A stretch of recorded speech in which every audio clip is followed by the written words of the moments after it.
ಇನ್ನು PA engineering ಕಾಲೇಜಿನ ಕ್ಯಾಂಪಸ್ನಲ್ಲಿ centre for management studies and research MBA ಇದರ ಆಶ್ರಯದಲ್ಲಿ ಮ್ಯಾನೇಜ್ಮೆಂಟ್ ಫೆಸ್ಟ್ ಫ್ಲೇಮ್ 2017 ನಡೆಯಿತು. ಕಾಲೇಜಿನ ಎಂಫಿ ಥಿಯೇಟರ್ ಸಭಾಂಗಣದಲ್ಲಿ ನಡೆದ ಕಾರ್ಯಕ್ರಮಕ್ಕೆ ಚಾಲನೆ ನೀಡಿದ ಅವರು, ದೆಹಲಿ ಪಬ್ಲಿಕ್ ಶಾಲೆಯ ಫ್ರಾಂಚೈಸಿಗಾಗಿ ಕಠಿಣವಾದ ಪರೀಕ್ಷೆಯನ್ನ ಸಂಸ್ಥೆ ಎದುರಿಸಿದೆ. ಇದರಲ್ಲಿ ಯಶಸ್ವಿಯಾಗಿ ಫ್ರಾಂಚೈಸಿ ಪಡೆಯುವ ಮೂಲಕ ಉನ್ನತ ಸಾಧನೆಯನ್ನ ಮಾಡಿದೆ. ಡಿಪ್ಲೊಮಾ ಪದವಿಗೆ ವಿದ್ಯಾರ್ಥಿಗಳು ಹೆಚ್ಚುತ್ತಿದ್ದು, ಇದು ಬೋಧಕ ಸಿಬ್ಬಂದಿ ಶ್ರಮದಿಂದ ಸಾಧ್ಯವಾಗಿದೆ. ಭಾರತ ಸರ್ಕಾರದ ನಾಗರಿಕತೆ ವಿಭಾಗದಲ್ಲಿ ಪಿಎ ಕಾಲೇಜಿನ ಹಳೆ ವಿದ್ಯಾರ್ಥಿ ಉಪನಿರ್ದೇಶಕನಾಗಿ ಕರ್ತವ್ಯ ನಿರ್ವಹಿಸುತ್ತಿರುವುದು ಇಡೀ ಸಂಸ್ಥೆಗೆ ಸಂದ ಬಹುದೊಡ್ಡ ಯಶಸ್ಸು ಎಂದು ಹೇಳಿದರು.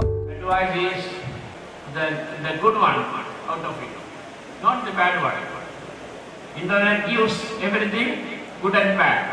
Choose the good one, so that actually you will be able to grow and become a good human being. And I am very, very happy to participate in this function.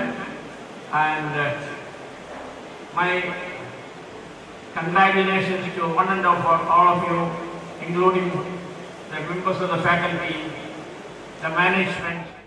ಮುಖ್ಯ ಅತಿಥಿಯಾಗಿ ಭಾಗವಹಿಸಿದ್ದ ಸೈನ್ ಇನ್ಸ್ಟಿಟ್ಯೂಟ್ ಆಫ್ ಸೋಷಿಯಲ್ ಲೀಡರ್ಶಿಪ್ ಇದರ ಆಡಳಿತ ನಿರ್ದೇಶಕ ರಶೀದ್ ಗಜಾಲಿ ಮಾತನಾಡಿ, ಶಿಕ್ಷಣ ಬದುಕುವ ವಿಧಾನವನ್ನ ಕಲಿಸುವುದಿಲ್ಲ. ಸದ್ಯ ಶಿಕ್ಷಣ ಪಡೆದವರು ಎಂದರೆ ನಿರುದ್ಯೋಗಿಗಳು ಎಂಬ ರೀತಿಯಲ್ಲಿ ಸಮಾಜ ಮುಂದುವರಿಯುತ್ತಿದೆ.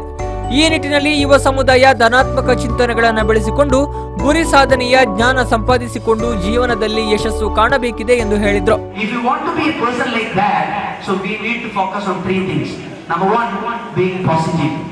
Number 2, being assertive. Number 3, take or lead your initiatives or initiative things in your life. The first one which I wanted to share in my personal pursuits, the number 1 is being positive. My dear friend, there is no shortcuts to success. ಈ ಸಂದರ್ಭ PA educational trust ನ ನಿರ್ದೇಶಕ ಅಬ್ದುಲ್ಲಾ ಇಬ್ರಾಹಿಂ, ಆಡಳಿತ ನಿರ್ದೇಶಕ KM Hanif ಮುಖ್ಯ ಅತಿಥಿಗಳಾಗಿ ಭಾಗವಹಿಸಿದ್ರು. PA engineering ಕಾಲೇಜಿನ ಪ್ರಾಂಶುಪಾಲ ಡಾಕ್ಟರ್ ಅಬ್ದುಲ್ ಶರೀಫ್, ಉಪ ಪ್ರಾಂಶುಪಾಲ doctor Ramees, polytechnic college academics dean doctor Antony, engineering academics dean professor Sarfaraz Hashim, civil engineering ವಿಭಾಗ ಮುಖ್ಯಸ್ಥ ಡಾಕ್ಟರ್ ಪಾಲಾಕ್ಷಪ್ಪ, ಸಂಘಟಕ ಪ್ರೊಫೆಸರ್ ಆಲಿ ಅಶ್ರಫ್ ಮತ್ತಿತರರು ಉಪಸ್ಥಿತರಿದ್ದರು. ಆರಿಫ್ ಕಲ್ಕಟ್ಟ, ವಿ4 ನ್ಯೂಸ್ 24/7 ಉಳ್ಳಾಲ.